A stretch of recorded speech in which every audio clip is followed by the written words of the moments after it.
Good evening, my fellow citizens.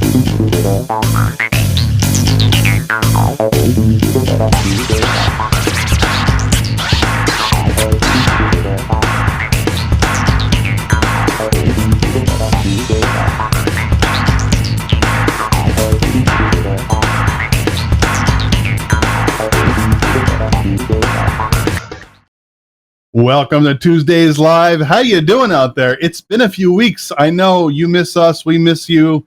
We've had a few technical issues with guests over the last couple of weeks, but we're back. I know, and we're happy to be back. It's going to be a great show tonight. As always, we appreciate you tuning in over at TuesdaysLive.com or over on YouTube or Twitter, Periscope, Stream Me, or Twitch. Yeah, any one of those locations you could be catching the show tonight. And if for some reason you are not able to catch the entire thing live, don't forget you can always watch us on YouTube anytime after the show is over. Let me give you a quick reminder that we are an interactive show. What that means is we like to interact with you, the audience. The way to do so is get on the Twitter, give us a mention at AllIndie, ALLINDIE. You give us a mention there, we'll give you a shout out right here on the air, and we'll even show your tweet on the bottom of just like my daughter's YouTube tweet down there. It says, "Hi, Daddy. Hi, Rich." Yep, it's on the screen right now. That was her. That was her picture there. And so do that. And you can also ask questions of our guest while the show's going. Just give us a tweet there, and we'll put your question up on the air. And hopefully our guest will be kind enough to answer the questions for you. What else have I got for tonight? I think that's about it. We got a great show lined up. We have Amy Goloby joining us tonight from Dallas, Texas. I'll be introducing her soon, but first, let me go ahead and introduce to you my partner in crime, the man who controls all the buttons. He likes to push buttons, Mr. Rich Wildman. Hey, Rich. Mark, how are you, man? You know, as you said at the top of the show, it's been a while. It's been about 3 weeks now, I think. It seems like. Yes, it has. Yep. You know, and one of the things we're trying to do is get a little ahead of the technology and get with our guests beforehand so we can try and iron stuff out. So hopefully that'll do the trick.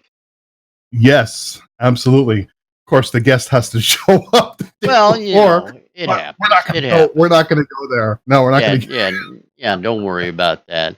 By the way, Mark, how's the weather in Florida? We had snow yesterday.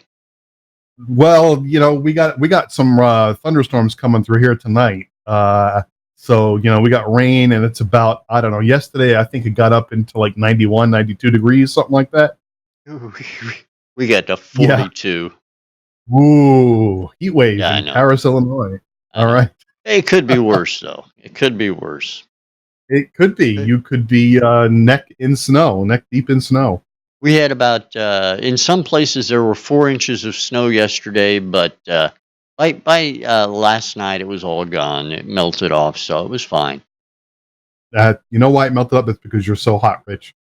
Exactly. I cut my hair. Oh. And I'm living large, man. Yeah, I need to get a little buzz going on here. Out of control. I tell you, can do had that. A bad hair day. I'm happy to cut it for you. Take about 5 minutes. Yes, I know. All right. So what else is going on? You know, since we're so out of practice, let's not forget Indie Music Bus. Yeah, no, we can't forget the Indie Music Bus. And by the way, everybody, I hear that Walt has a big special on the Indie Music Bus. It's free. Free this week, free next week, free. Wait a minute. It's been free. It's always going to be free. I guess that's not so much of a special. But what is special about Indie Music Bus is what they put together for us. For indie musicians out there, if you need anybody to help you with your social media, I'm going to tell you, Walt and the Indie Music Bus is where to go to get that help. Check out what they did for us, and I'll tell you more about them in just a second.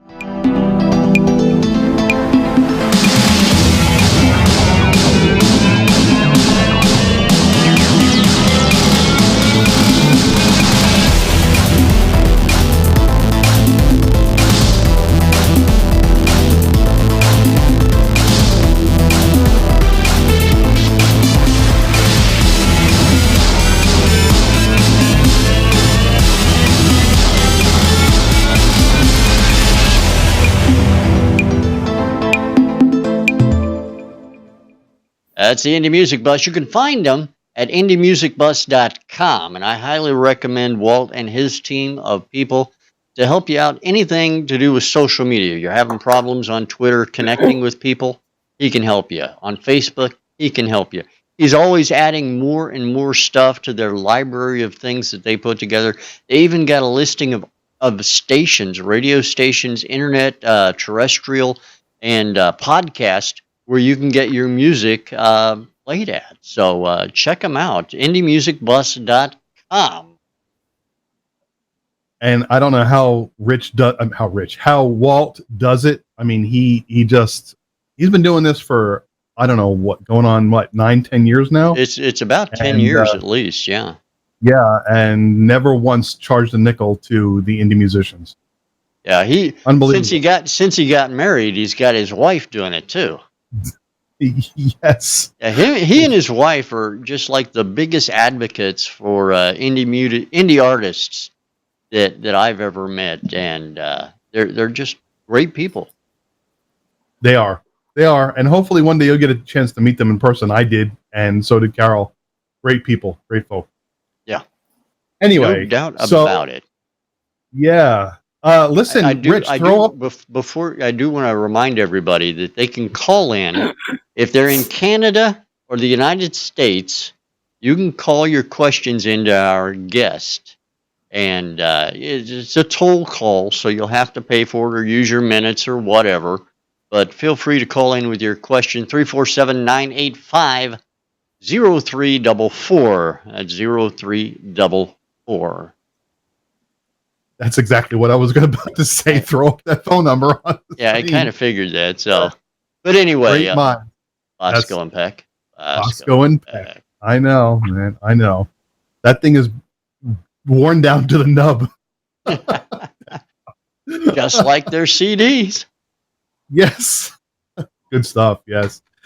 All right. Let's go ahead and introduce our guest for the evening. Joining us from Dallas, Texas is Amy Goloby. Yes, rhymes with Wallaby. Ladies and gentlemen, here she is, Amy. What's going on? How are you? I'm good. The weather's wonderful here in Texas. Oh, yeah. What was your high today? It's in the 70s, and it's sunny and perfect. Sunny, yeah, see, 70s is perfect. 91 here, at least yesterday. I don't know what it got up to today. And, yeah, sunny is great, but that 91, no, thank you. No. Yeah, gets too hot at that point. So are you actually in Dallas proper or one of the suburbs, or where are you?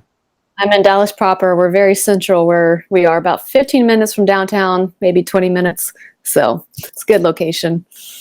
Nice. Dallas is a nice city. I've never actually had a chance to explore Dallas per se, but I've been in and out of there a lot.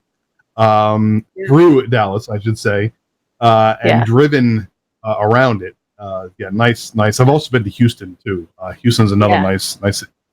Texas, I was actually born in Houston, so I just moved here 5 months ago. So that's nice. I like it here in Dallas. It's much cleaner than Houston, and the weather's way better. Yes, in Houston, it's more like Florida weather, where it's humid and hot, and the weather kind of sticks to you, and you kind of suffocate. And Dallas is a lot drier. So we have cooler weather up here. It's usually about a 10-degree difference between Houston and Dallas. That's a pretty big difference in a single state. 10 degrees. Yeah, Texas is big. Yeah, so everything's big in Texas. Got that right. Anyway, so you're describe your music to our guests who are watching out there. What kind of music do you perform? So I call it folk rock. It's very folky, but it's also kind of pop. So kind of think of John Mayer in his first CD when he was more acoustic, or Philip Phillips, or Mumford & Sons, those kind of types of music, Avett Brothers, Lumineers. So something similar to that. Nice. I love the Mumford & Sons band. That's a great band. Been around for a long time, those guys too. Yeah. Yes. So, and do you find Dallas is a good place for you to get your? I mean, what's the indie music scene like there in Dallas? I'm still trying to get to know it because I was in Houston for 5 years. And so I got to know the music scene a lot better when I was living there. And so I just moved here to Dallas in 5 months, and I'm still trying to get into the music scene here. And it's actually a lot bigger than I thought it was. I didn't really know anything about it, but there's some good venues here that I really like. And so they have the Dallas Songwriters Association. So I'm trying to join that and get involved. And then they have the MFI Musicians Fellowship International. So they're around here in the Dallas area. So it's something I'm still getting to know. That's and the venues that you are able to perform at, do they generally welcome all types of music, or is it primarily country, folk rock type music? The ones that I play at, there's one that's specifically for folk artists, and that's my favorite here in Dallas. It's called Uncle Calvin's Coffee House, and the venue, the acoustics are great. I love the stage and the sound system, and that's my favorite here in Dallas. And they're specifically for like acoustic singer-songwriters, folk artists. And then another one I've played at is called Opening Bell Coffee, and they do pretty much anything is welcome. And it's a coffee shop that's kind of downtown in Dallas. And those are the two venues I played at here. I am still trying to get to know the other venues, but it's been a slow process.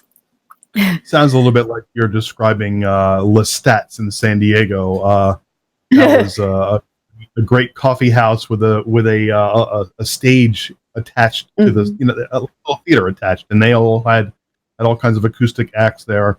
One of my favorites, Amigo, always appeared over there. But anyway, that's great. I had a question for you lined up right after that one, and now it's gone. I got distracted. Oh my God. I have a question real quick. Yeah. Okay. So you mentioned that there's a coffee house that like plays anybody, lets anybody play, I guess. So I could bring my death metal band down there, and it would be cool. It might be. You might have to ask them about that.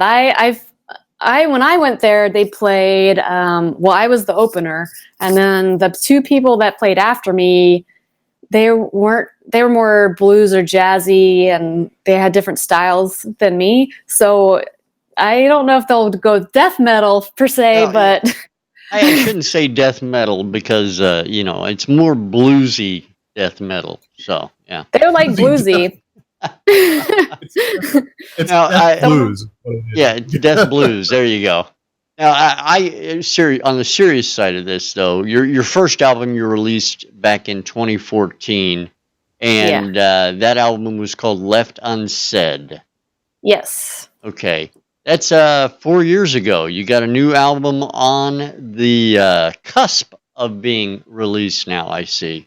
It's actually just released. Okay, why don't you tell us a little bit about that? So that one is called Back to New, and it's 10 songs. And this one, I was trying to figure out what my genre of music was. My last album was mostly about breakups because it was during my 20s.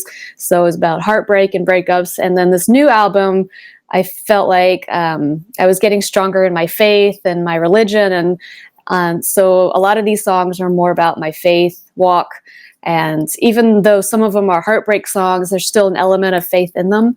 So it was kind of the back to new. I'm coming back to new, coming out of those heartbreaks and healing, finding healing, and I found that healing through my faith. And so that's what this new album is more about, and all these songs have somewhat of a reflection of that. Perfect. Excellent. Well, why don't we go ahead and let I assume that the 3 songs we're playing tonight are off the new album? Yes, all of them are on the new album. All right, excellent. Well, then we're going to go ahead and let the audience have a little taste of one of them. Actually, a full taste of one of them. We're not going to cut the song up. It's I Still Do is the name of the first song. And what we like to ask of our guests is to explain the song, how it came to be, what it's about. Okay, so I wrote this song before I got married, but it is about marriage.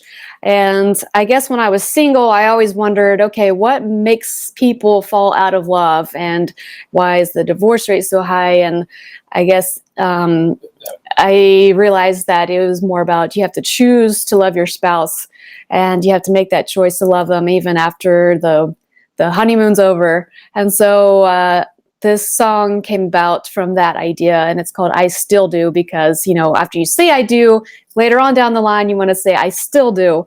So that's kind of how it is, what it came about. All right. Sounds great. Why don't we go ahead and let the audience take a listen? Ladies and gentlemen, the name of the song is I Still Do by Amy Goloby, right here on Tuesdays Live. Take it away, Rich.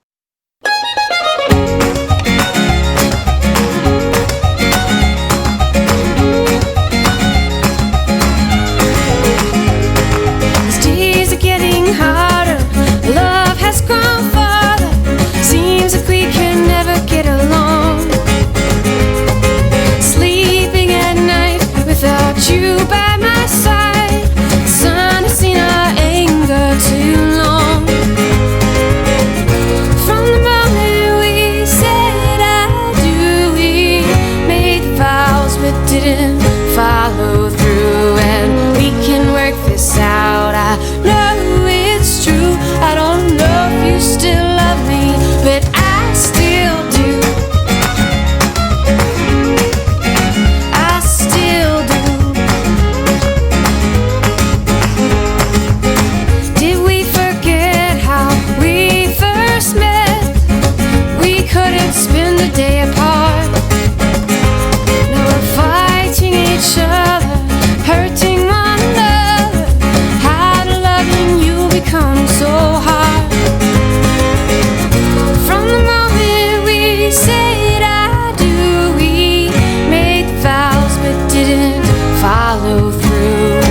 We can work this out. I know it's true. I don't know if you still love me, but I still do.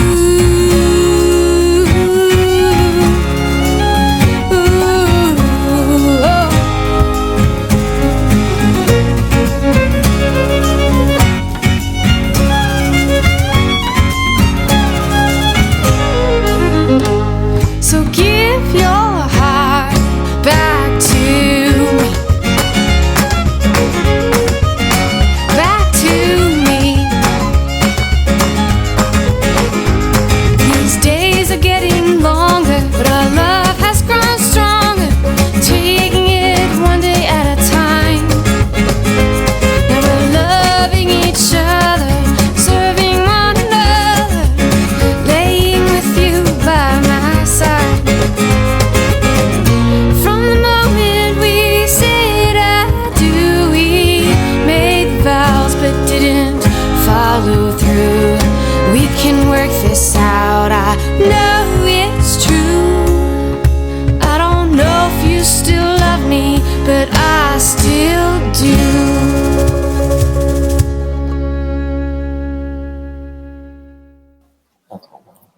That was I Still Do by Amy Goloby, right here on Tuesdays Live. Nice folky tune. And what I'm going to do right now is, usually I ask all the questions for the first quarter of the show, and then Rich interrupted, of course. But, that's okay. That's what he does. But right now I'm going to let Rich take it over anyway, because he's got more questions for you. So go ahead, Rich. I only interrupt you for your own good, Mark. It's so you look good during the show. Oh, thanks, Rich. I need your help for that. You'll notice I covered you when you said I had a question, but I forgot it, and so I just jumped right in there to cover for you. I appreciate that. Thank you so much for not making me look like a fool. Hey, anytime. I'm happy to do it. So I do have some questions for you, Amy.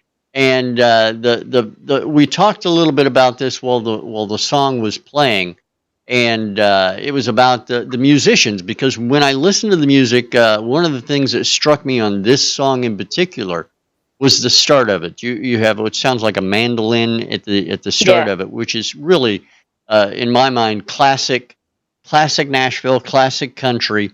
and ask you whether these were studio musicians or if you had a band that was a go-to band that you used for the recording.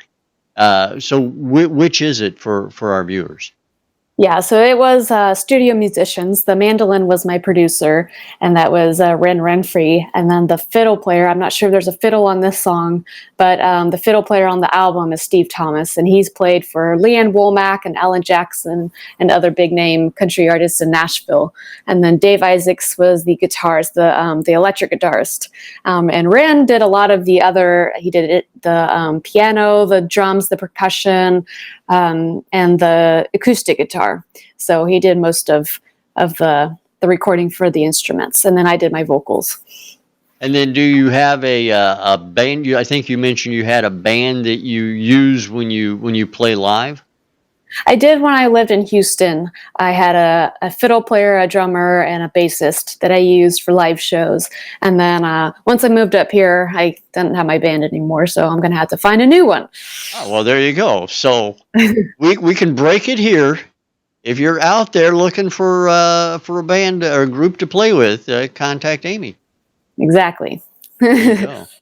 And just in case, how can everybody get in contact with you, Amy? My website is the best place to go, amygoloby.com. From there, they can go to my Facebook, Twitter, Instagram, and they can even email me on the contact page. So that's the best place to go. And I'm sure that fans alike can get in touch, find out more about you, your music, and everything else on your website as well. Yes, everything's on my website or Facebook. That's mainly where I post. All right, perfect. So you started early in music. From what I'm reading here, you started out as a poet, yeah? Yeah. I think. Yeah, I wrote poetry in middle school. So, and then how did that kind of sway you or move you into writing music? Well, I wanted to learn to play guitar when I was in high school because I saw a girl playing guitar when I went to this camp. It was a YMCA camp, and I saw a girl playing guitar. And usually you're seeing guys playing guitar. So when I saw her playing guitar, I thought, oh my gosh, I want to play guitar. And then I got my first guitar for Christmas when I was about 16, and then I taught myself how to play. And I originally got a guitar so I could learn how to play cover songs. And I wasn't intending to write my own songs. But I think since I'm a writer by nature, then it just happened. And so as soon as I learned how to play 3 chords, I started writing songs. And I still have some of the lyrics from my old songs, but I can't remember how to play them at all. I didn't have a way to record the songs back then because we didn't have iPhones. So you ever thought about going back to the old lyrics you put together and actually recording them? I mean, perhaps writing new music for it if you can't remember what music was there?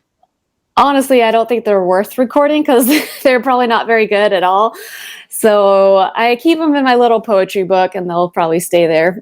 It's great for nostalgia. When you have children, you can break out the poetry book and here's the song that mommy wrote when she was your age or whatever, and go back to that.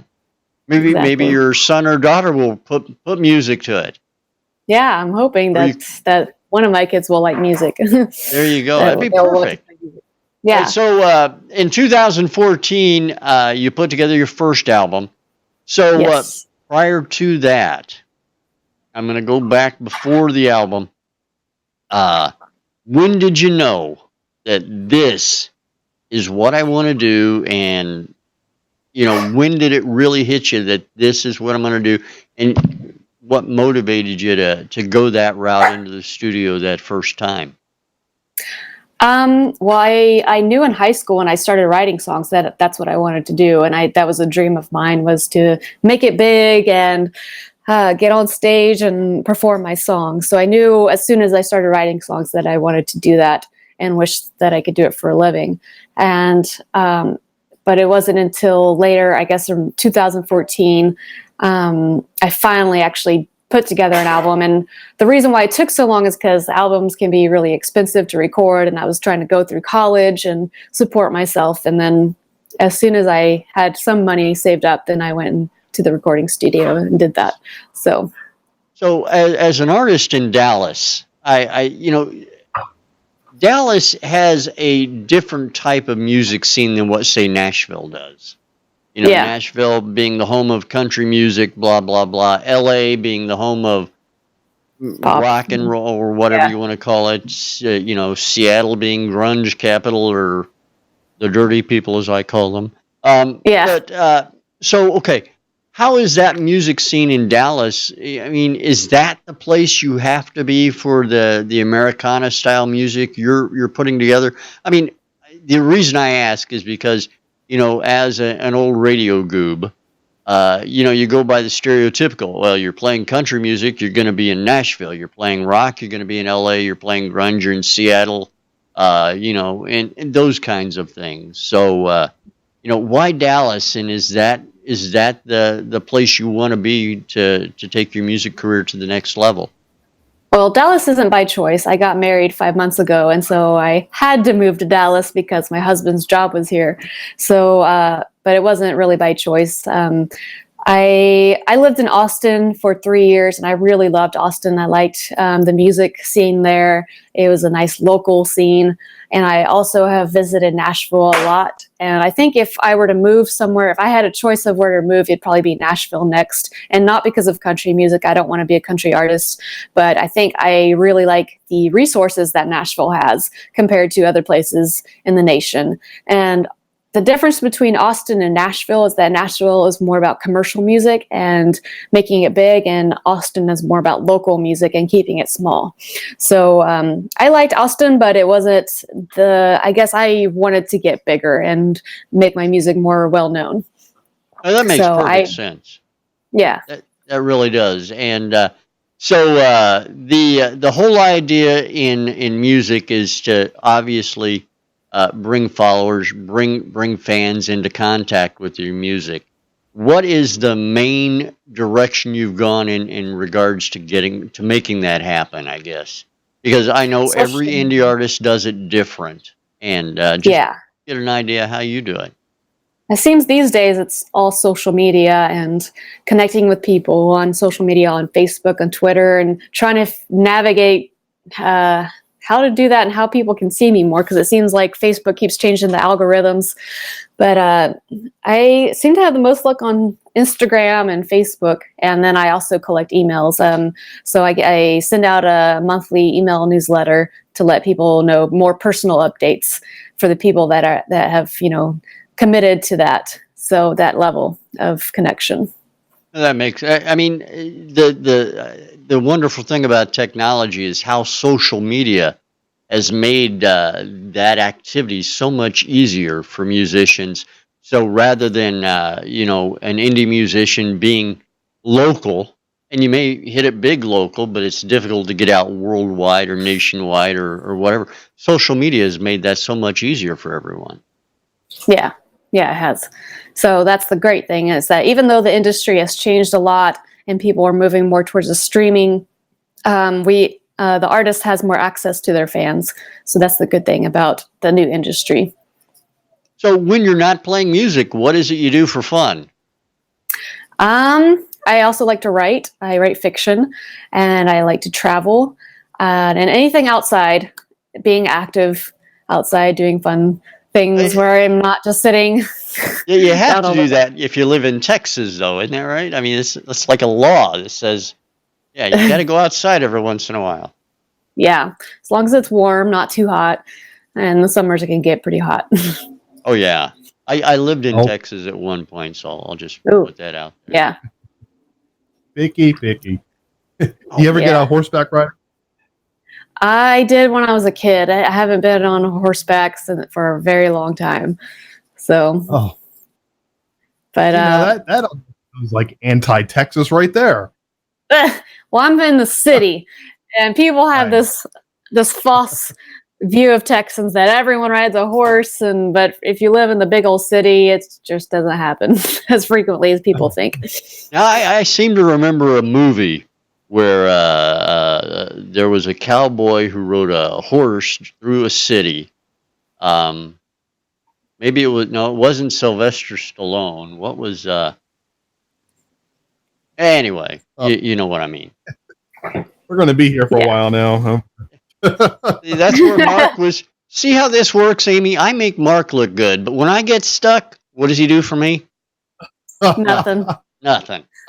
So, all right. How about real quick? I know Mark wants to get to your next song, but how about some influences, musical influences for you as you're growing up, as you were expanding your career and making your own music? Yeah. Well, Griffin House was one of my favorite musicians in college, and as well as Brandy Carlisle. Drew Holcomb is one of my favorites right now. Johnny Swim. I liked Mumford and Sons, Avett Brothers. Any of the folky type artists I really like that style. So they've been all influential in my music. And I think growing up it was more John Mayer, Alanis Morissette. Trying to remember all the musicians I liked in high school, but those are the two that stick out the most. Now I'm going to throw it over to Mark because I know he's going to take it over anyway. Well, that's my job. I gotta get the show moving. No, what we're gonna do though is go ahead and play your next tune, "Love You Back to New," and tell us a little bit about this one, and then we'll go ahead and play it. All right, so this one I wrote right after a breakup. I was dating my guitarist at the time who was in my band, and I just want to tell any musicians out there, don't date your guitarist in your band, because then once you break up, you're out of a guitarist. So just a little tidbit for everyone out there. But anyway, after we broke up, one of the last things he said to me was that he felt like if he met the right person, then they can make him new again. And I guess he felt like he had done a lot in his past that he couldn't be innocent. So this song was kind of my response to that. All right, sounds good. Ladies and gentlemen, the name of the song is "Love You Back to New" by Amy Goloby, right here on Tuesdays Live. Go ahead and take it.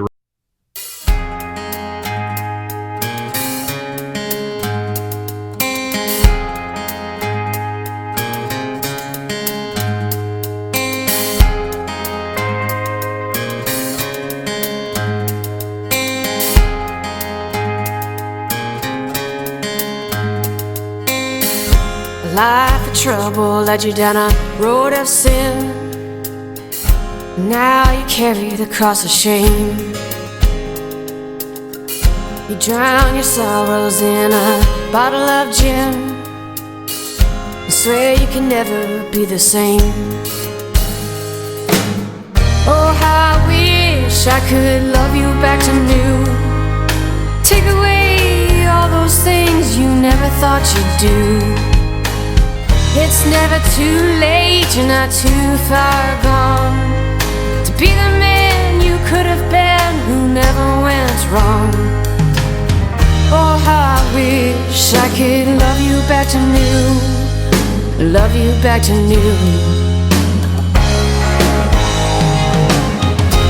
That woman left you with a heart of regret. You can't trust again. You forgave, but you never could quite forget. Now you won't let me in. Oh, how I wish I could love you back to new. Take away all those things you never thought you'd do. It's never too late, you're not too far gone to be the man you could have been who never went wrong. Oh, how I wish I could love you back to new. Love you back to new. Don't listen to the lies that say you can never go back, you can never be the same. You feel you've lost too much of your youth. Nothing could be further from the truth. No, nothing could be further from the truth. You can return to innocence. You can return to innocence. Oh, how I wish I could love you back to new. Be the man you could have been, the one I always knew.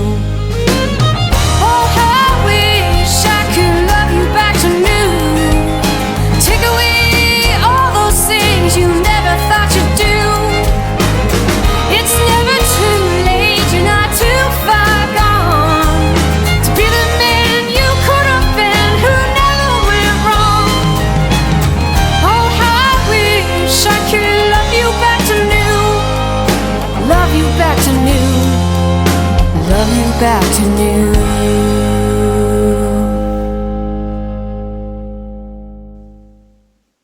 Love You Back to New by Amy Goloby right here on Tuesdays Live. Hope everybody's doing well out there tonight. We haven't heard from anybody. It's been kind of quiet out there. Well, actually, my daughter just sent another message over on YouTube. She wants to know what instruments you play. I play guitar. Guitar. Yes. All right. Mm-hmm. She's a clarinet player herself. Oh, and I played flute in high school. I was in the that's marching. what she really wanted. Yeah. She wanted to play flute. Yeah, but the braces, she had braces which were getting in the way. So yeah. No, you can play clarinet instead. So she took up clarinet. She does well, not bad for fifth grader or sixth grader. Yeah. I wanted to play saxophone and they wouldn't let me. I think they had too many saxophone players at the time, so they made me play flute. So that wasn't a choice. Yeah, no, I didn't want to play flute. I wanted to play saxophone. Oh man, saxophone's a fun instrument. Great for jazz bands. Yeah. I was in the jazz band too for flute. Oh yeah? Yeah, I was the only flute player, so they gave me all the solo parts for the flute.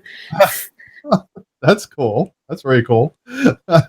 I wanted to ask you, we were talking, Rich was talking earlier about flute is really pretty. Yes, it is. That's another tweet from my daughter. All right, Maya, thank you so much for all the tweets.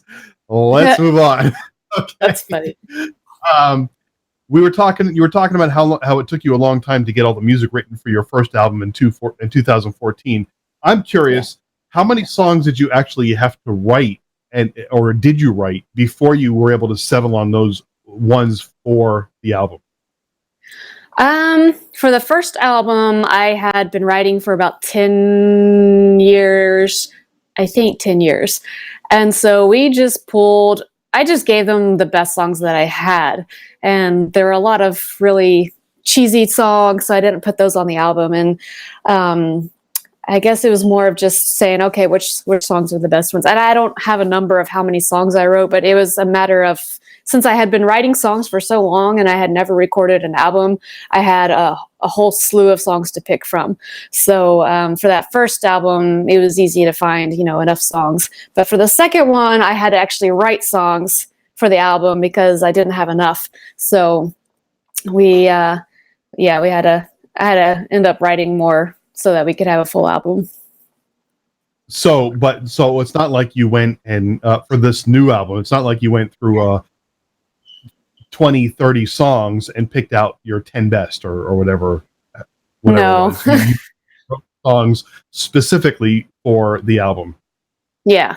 Because I think bigger artists do that where they write like 100 songs in a year and then they pick out the 10 best and they put that on the album. But I'm not a full-time musician, so I have a full-time job, so it's hard to find the time to write 50 songs in a year. I can barely write a song in a month. So I didn't really have the time to go and do like 100 songs and then pick out the 10 best. It was more like, okay, we're going to have to write 10 songs. I assume that you would like to be a full-time musician. I would love that. And that would be great, but hasn't happened yet, so... Not yet. Now, do you have a manager? Does someone help you out, or do you do it all yourself?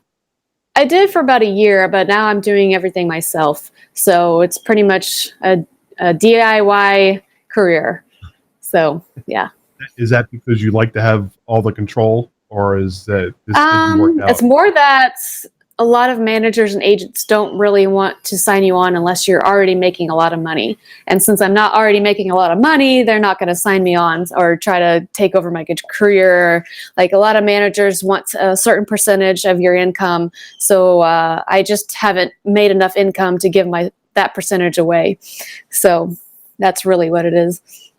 That seems a little bit backward to me. In my view, the manager's incentive to make that commission is to get you that money. Yeah. I think that's how it used to work in the old music industry, but now that music is not making as much money, it's a lot harder to get those people to sign. I think like in the 90s and when CDs were still selling, managers would take on a new artist and they would develop them into the famous artist that they became. But now the industry has flipped so that artists have to do a lot of the groundwork themselves before they can get that manager, that record label to sign them on. That's rough. If that's really the case, that's rough. It is rough. And that's why, a lot of indie artists are not becoming well known. And there's a lot of great artists out there that nobody hears about because they're not the big money makers aren't putting their money onto these really great artists who nobody knows. And it's a really good point about how the industry is flipped, and leads me to a question that I'd like to get your opinion on. You and I talked a little bit before the show about how iTunes may be changing and how streaming audio is taking over the downloads, like the downloads took over CDs and whatnot.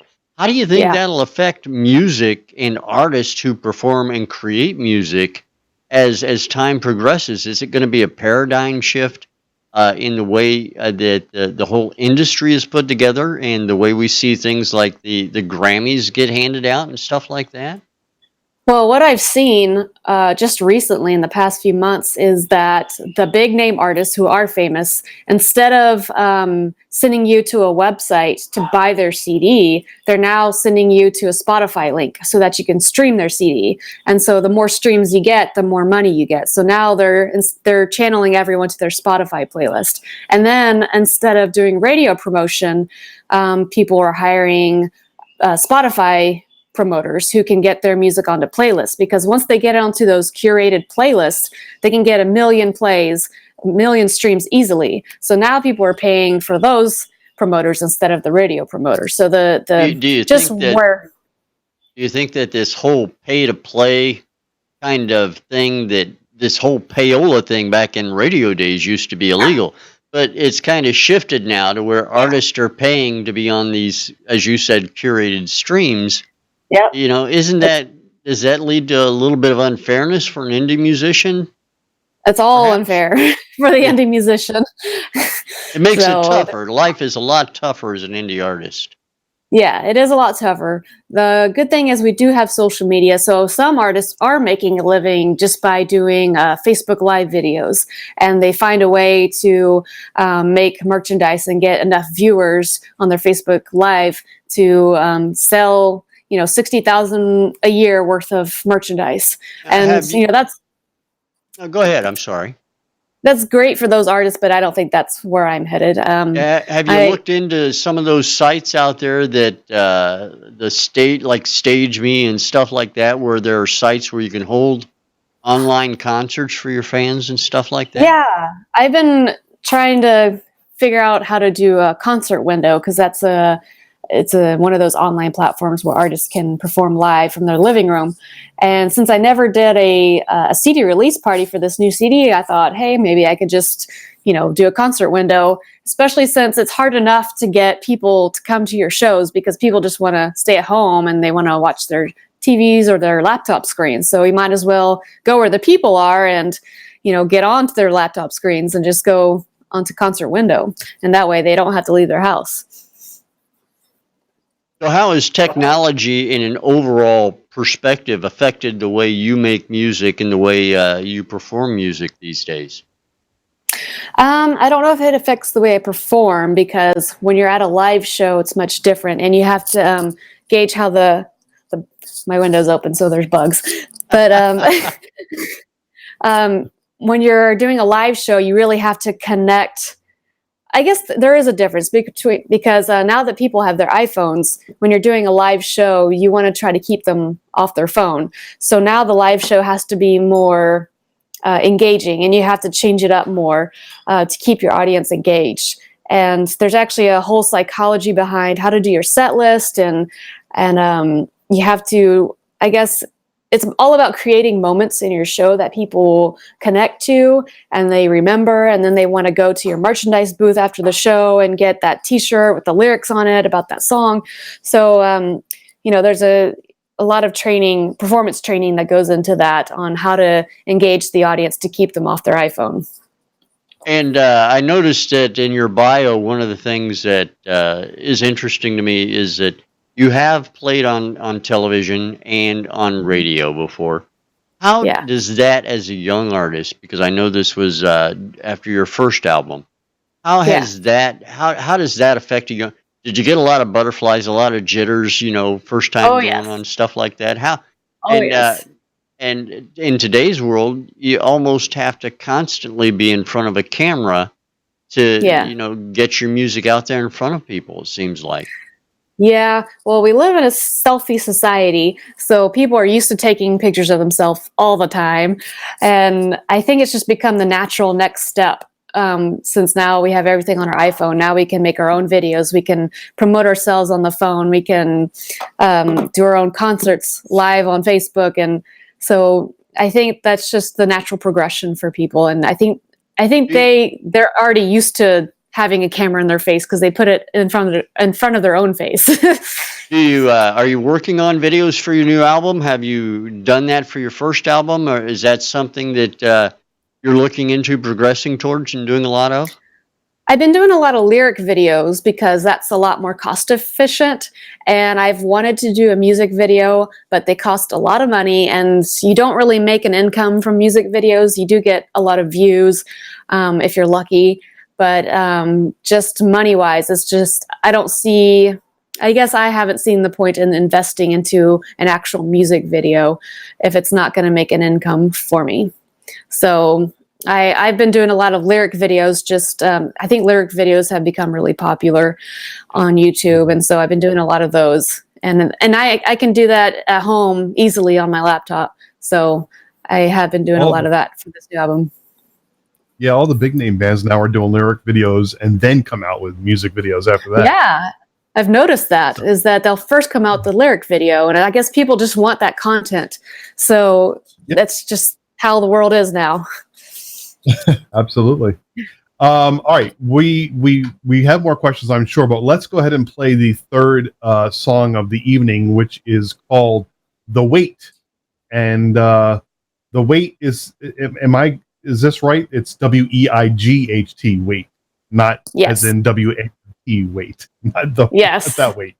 Okay, exactly. Tell us a little bit about this song. So this song, it's a little hard to describe because it's one of my songs that isn't very autobiographical like the other ones. But I think what inspired this one was just the idea of, this world can be really rough sometimes and you can carry a heavy weight on your shoulders and life can drag you down. But if you just take one step in the right direction, then you can have a better day, then a better month, then a better year, and it'll lead to a better life. And so I think that's kind of where the idea of the song came about. One of the things I love about your songs is that they're not all about, my boyfriend broke up with me or something like that. Every one of your songs has a really unique meaning to it, and I think that's awesome. I love thank that. You. All right, no problem. Let's go ahead and let the audience take a listen. It's called "The Wait" by Amy Goloby right here on Tuesdays Live. Take it.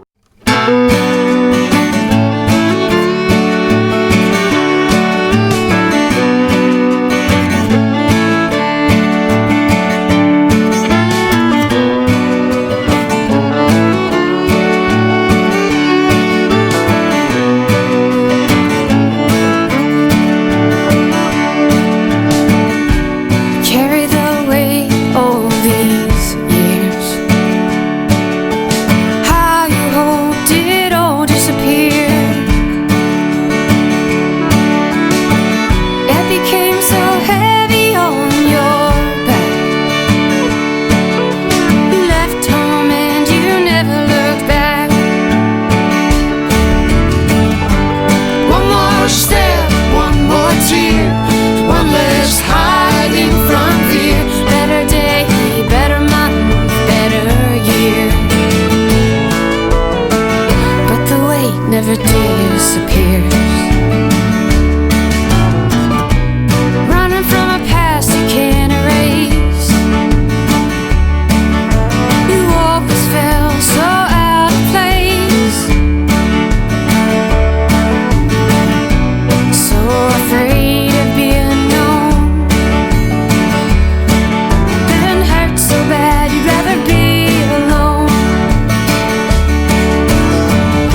The Wait by Amy Goloby right here on Tuesdays Live. Another great tune. And as Rich was saying offline, yeah, this is definitely radio-friendly music, and we hope that some station owners are out there watching the show and saying, I got to have that song on my rotation. So Exactly. AmyGoloby.com. Put it up on the screen again there, Rich. Amy Goloby, there it is, AmyGoloby.com. Follow her on Twitter, Amy Goloby. Yep. And make sure you say Mark and Rich sent you. Yes, I will. All right. And our commission check, we'll give you the address to that later. For that later. Yeah. If I get money, then I'll pay you. Wait a minute. No, I'm sorry. We can only promote you if you're already making a lot of money. Exactly. That's how it works now. That's just great. You know what? That's the first time I've heard, excuse me, an artist talk about that, and that actually gets under my skin. Really, it's frustrating. It is frustrating. It makes it very, all the work that, let's say, that Walt does for free for 10 years now for indie artists, and then these selfish, pardon my French, bastards who won't even give anybody a chance unless. I'm sorry. That's we are shaming live on the air all of you managers who do that. You got to give these struggling artists. Tell the whole music industry. Isn't the point of a manager to help an artist make it big? Yeah. You can't pick and choose and only choose those artists who have already made it to represent. Yeah. Otherwise, what's the point of having a manager to begin with? They're not doing their job. Yeah. Well, if you're making a lot of music, if you're making a lot of money performing music, then you don't need a manager. You're doing very well without the manager. Exactly. Yeah. Exactly. And that's how some people, that have made it say, don't sign with a record label because they'll take all your money. And some of them say they made more money before they signed with the record label. So it's just how the industry is.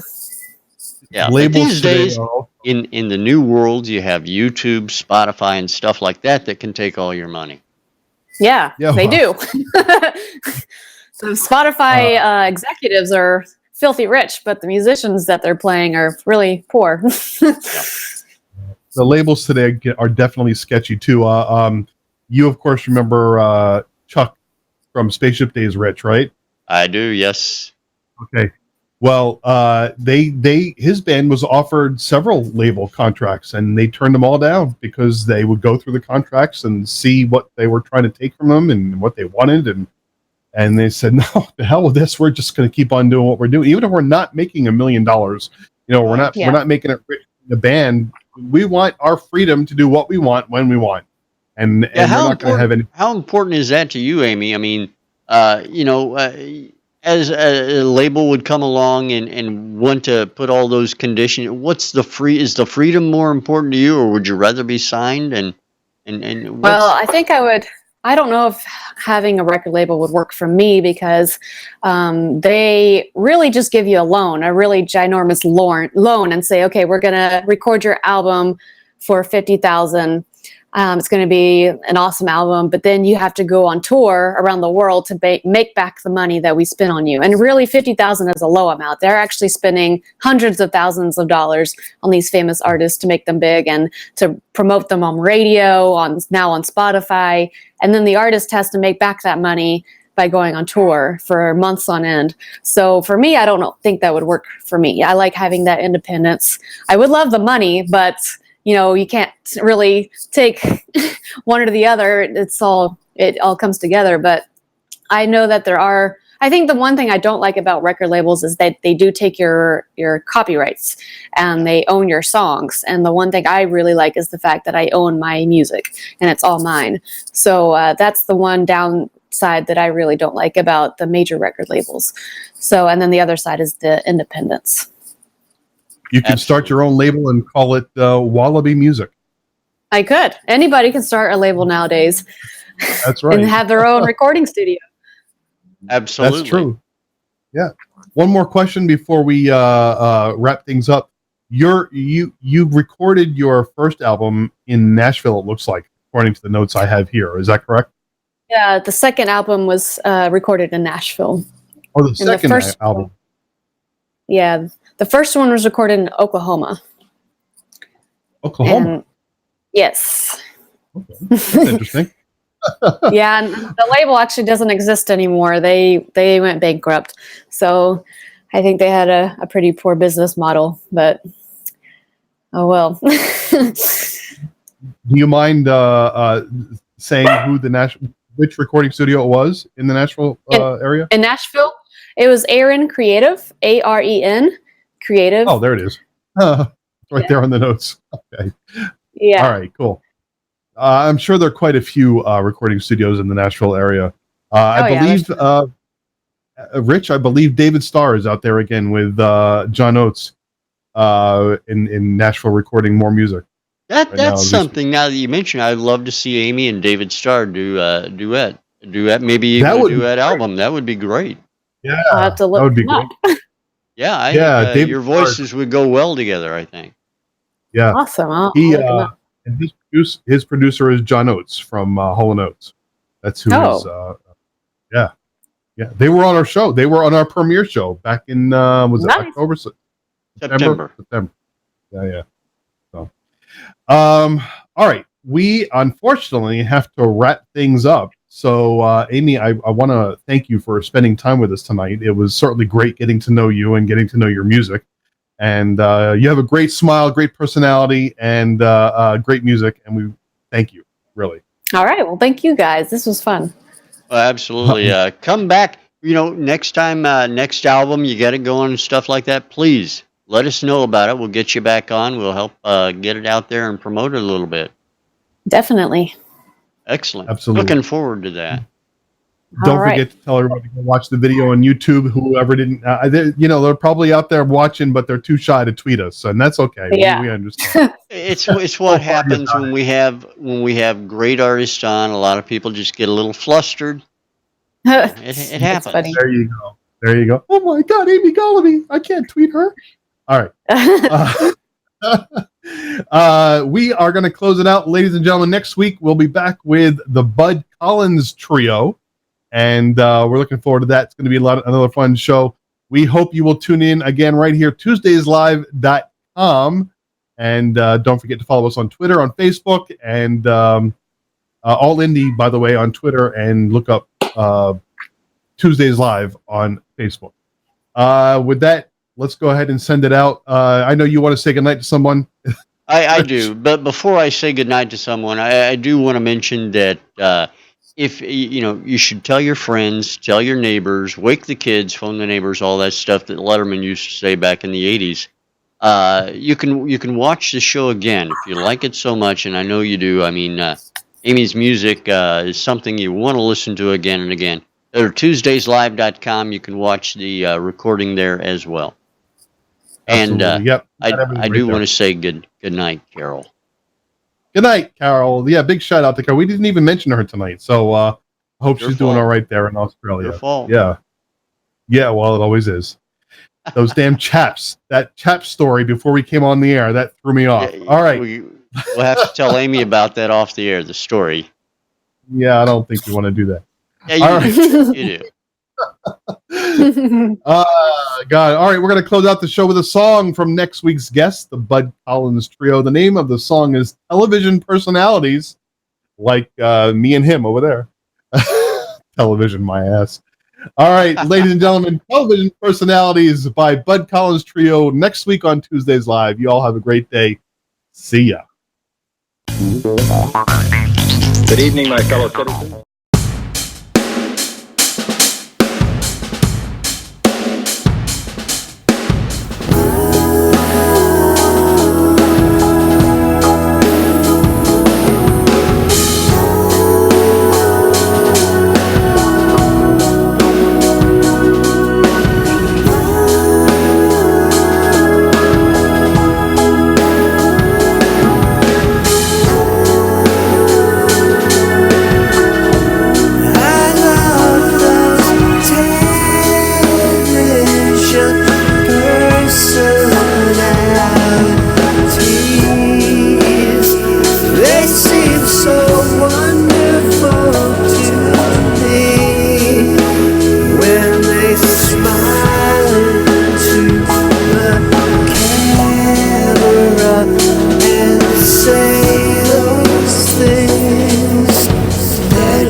day's not gonna kill itself.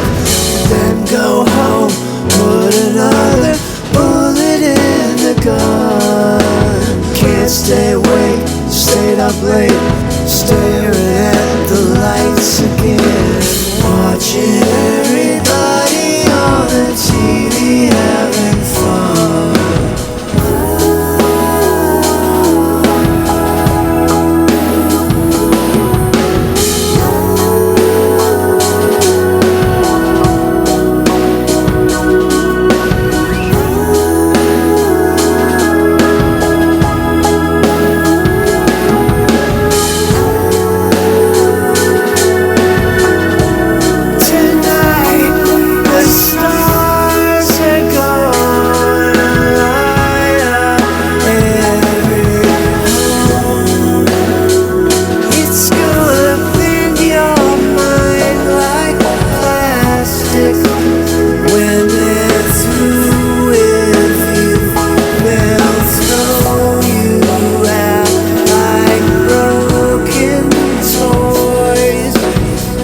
Feel fine, 'cause I got mine, you got yours, and they got all of us.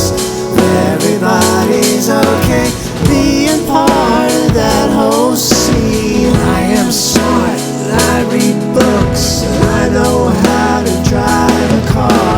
That makes me a scientist. All of this is science fiction.